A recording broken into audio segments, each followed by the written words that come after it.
Hey 678, it's Robbie. Whether you are joining us here in person or online, we're so glad that you were able to make it. A couple announcements. May 16th, we have this amazing event called Engage. It's going to be high school and middle school event. There's going to be games, there's going to be worship, there's going to be prizes. You don't want to miss out on this. We really want you to come and check it out. It's going to be a great time. Another announcement is that we have Stretch June 22nd through June 24th. If you're interested, if you want to invite a friend, you can go ahead and sign up at ccvlive.com/stretch. Pete will be out in just a second. Hi, welcome. Love that you all are here. Very excited for tonight's message, and I want to start by acknowledging something very simple, very upfront, which I kind of do this sometimes, but basically the fact that you're here is the most important thing. There's so many other things you can be doing, and when you're trying to grow in your faith, God, you don't need anything more than this. You don't need anything more than yourself in your room. You don't need a band, you don't need lights, you don't need a stage. All you need is your honesty and time with God. And that's all He needs from you. He just wants you. He doesn't want you to be on fire now, and then Monday comes and, oh, it's Monday, so it has to be this way, or Tuesday comes and I have this thing going on, so I just have to be. No, it can always be that. Not perfect, but you can always have that constant with God. Now, I do have a question.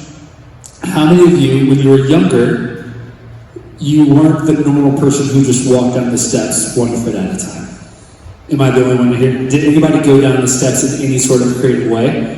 Whether it's an inflatable bed, whether it's backflipping down, or whether it's, okay, we're in church, so God knows if you're lying, but raise your hand if you've ever belly slid down the steps. Yeah? Thank you. Honestly, yeah, I should have brought a step prop, so we can all do that, but that reminds me of a time when my parents would go out on date night, my brothers and I, we had these old hockey jerseys. Yeah, for 4 years, I played roller hockey. So envision that if you're ever bored and you want to laugh. We had these very weird penny kind of jerseys that were very slippery. And so we would, like Jordan, we would take all the mattresses out of our room into our basement. We would stack up these piles of pillows. It has nothing to do with the message. I need to get this off my chest. Bunch of pillows. We would stack the mattresses up one way, down the other. And we would basically run all the way across, leap, and then just jump and slide down. It was the best thing ever. Now I know what I'm doing. Next time Kelsey's working. So thanks for the inspiration. But I have awkwardly narrow and long feet. So when I go down the steps, I kind of have to go like this, because these steps are perfect. I fit, okay? My steps at home, I either have to go like this, like sideways and walk awkward like a duck, or I have to literally go like this, or I can just be a monkey and just grip the ends of my toes, and 90% of the time, if no one's around, that's what I do. And I do a couple of these every now and then. But you're good, it's no use out of me. But basically, have you ever felt the feeling of just slightly missing a stair? And you feel it through every single hair follicle on your body, like the world is ending. Have you gotten that jolt of adrenaline before? You're missing that step.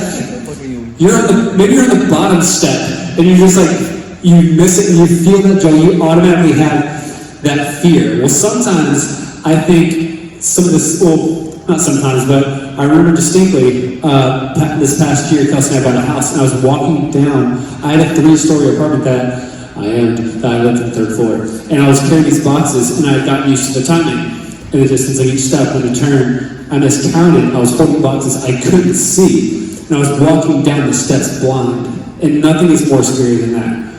But sometimes I feel like life can be that. Life can be you walking down the steps blind, going with what you know, going with what you've experienced before, going with what you hope that step is still there, and then you can't see, but you're just walking blindly. Hopefully it works out, but sometimes it's just so scary. Life can genuinely be so scary. Maybe we feel like God's left us in the dark. Maybe we feel like we're left on our own, like God doesn't care about us anymore. And I want to rhetorically, but more importantly, I want you to think about this. When has life been the most dark for you? When has life been the most dark for you? Maybe it's been this past year. Maybe you encountered a new version of yourself that you didn't know existed. Maybe you're growing into that person. Maybe life is most dark for you the moment you leave this place and you have to go back to what you're afraid of. Whether it's a family situation, whether it's a relational situation, or whether it's an internal situation. I want you to answer it for yourself. When is life most dark for you? A couple weeks ago, we started this incredible series called Responsible, and it's on the 7 statements used by Jesus in the book of John. All in the book of John, all starting with the phrase, I am. This is like known throughout youth groups, like Bible studies, the 7 I am statements, and we're going over those. And I want to give you a quick recap of the first 4 weeks. The first one was, I am the resurrection and the life. Week 2, I am the gate and the good shepherd. Week 3, I'm the bread of life. And last week, we talked about Jesus saying, I'm the true vine and you being the branches. And if you missed any of these, they're all on our YouTube page. Shameless plug, shout out, go check it out, CCBHSM and CCB678. They're up there, watch it, share it, it's great. This week, we're going to look at one of my favorite, one of the most telling and encouraging I am statements from Jesus. And as always, context is super important. So before I tell you the statement, I actually want to set the scene. Because Jesus was growing into this person publicly and socially. He was starting to break social and spiritual barriers when he began introducing this connection between God and grace. And I want you to imagine this. He was introducing God not as this law-abiding person who was just ready to throw lightning bolts at whoever sinned, whoever cussed, whoever did anything bad. Jesus was starting to say, yes, God is just and he cares about right and wrong, but he also loves you. He was introducing grace and mercy and love. But the only thing that these people were hearing were from the people called Pharisees, and they were more focused on right and wrong. But as I said, Jesus wants people to know that God's grace is bigger than our biggest mistake, bigger than our behavior, which, again, doesn't give you permission to just do whatever you want, but it gives us a place to turn and grow when we know we've done something wrong. So the main scene is here. It's in John 8, and this is one of my favorite, not like fictional stories way back when. This is one of my favorite interactions of Jesus and humanity. Like, it's just incredible. This is John 8. The scene is that Jesus is teaching peacefully, like me, like this. In this setting, Jesus is talking to people, and the Pharisees, physically, I want you to imagine 4 or 5 old, disgusting, and scraggly Dumbledores busting through that door, dragging this woman who was physically caught in the act of adultery. Okay, she was sleeping around looking a mess. Sorry, not totally good. And this is the scene. This is what they say to Jesus, people who drag her. In John 8, 4-5, teacher, this woman was caught in the act of adultery. Now, in the law, Moses commanded us to stone such women. Now, what do you say? And when they say stone such women, they genuinely mean that. They would dig a hole from your bottom of your feet to your neck, leave your head out, go and have a pile of stones. That's what the Pharisees promoted as God responding to your actions if you were wrong. That's all they knew. Jesus was introducing grace, okay? Now, this woman was caught literally red-handed. She, there's no denying it. Have you ever been caught genuinely red-handed? Like, you thought about lying for a second, but you just know there's no way out. Like, absolutely at all. Little nod, no nod. Have you been caught? You're perfect angels. Well, in 4th grade, not that I have a grudge or anything, in 4th grade, I remember so distinctly that Miss Carswell, not Chriswell, Miss Carswell, she was lovely. She was an angel. I thought I was her favorite student because I tried to leverage that any way I could. I really had to go to the bathroom. And when a 4-year-old, 4th grade boy needs to go to the bathroom, it's not a plea for help. It's either this seat's going to get it or the toilet is, so make your decision. So I was rushing to the bathroom, and I walked into the boys' bathroom, 4th grade. I remember just like it was yesterday. I don't have nightmares anymore. I just go to therapy for it. But I walked into the boys' bathroom, and I just need you to trust me. I walk in the boys' bathroom. No one's in there, but there's a heaping pile of stuff on the floor. Like, genuinely. And it's still warm. Don't ask me how I know. I'm a curious 4th grade boy. But there's a heaping pile of stuff on the floor. And so I walk back out to the hallway. I'm like, boys' bathroom. I have to go. If I walk out of there after having gone, there's going to be an association there. Let me check the girls' bathroom. And so I go into the girls' bathroom, give a little knock, and I take like 10 minutes just to walk around because you guys have such nice bathrooms. I walked into a carpeted girls' bathroom one time, and I almost wanted to hang out there because I had to go, not because I was curious. Anyway, I walk to the girls' bathroom, no one's in there. I walk back into the hallway, no one's in sight. So I go to the girls' bathroom, I do my thing, and I come out, and the principal is walking by. Pete, what are you doing? I don't say nothing. I don't say go into the bathroom, I say I didn't do it. Principal, very smart, says, what didn't you do? I said, whatever I could possibly be in trouble for. And so I tell them about, the huge pile of stuff in the boys' bathroom. But in that moment, nothing I said was right. Nothing I said could have gotten me out of trouble because I was caught. I didn't necessarily do anything wrong, but I was stuck in this moment. And these Pharisees are asking Jesus, what do you say we do? This is what we're supposed to do. We're supposed to stone her, we're supposed to mess her up, we're supposed to kill her because of her actions. And they're saying, Jesus, what do you say? Because the woman can't say anything. She's caught red-handed. So they're trying to trick Jesus. And what he says, what he does is incredible. Either way, this is an incredibly dark situation. Jesus has a decision to make. And in this woman's dark mistakes in lifestyle, she doesn't see a way out as she is currently faced with the guilt of her past and her current mistakes. I want to be very vulnerable and honest with you. There are few places in your life ever more darkening or depressing than guilt and shame. Sometimes it does not take other people to put us in our place. Sometimes it just takes our own thoughts, our own shame, our own regrets, our own guilt. That darkness is so real. I know this woman felt that. And what's so mind-blowing is that Jesus, of all people, even he understood in that moment how dark of a place like that can be, which is why I love what he does next. Check this out, these next 3 slides.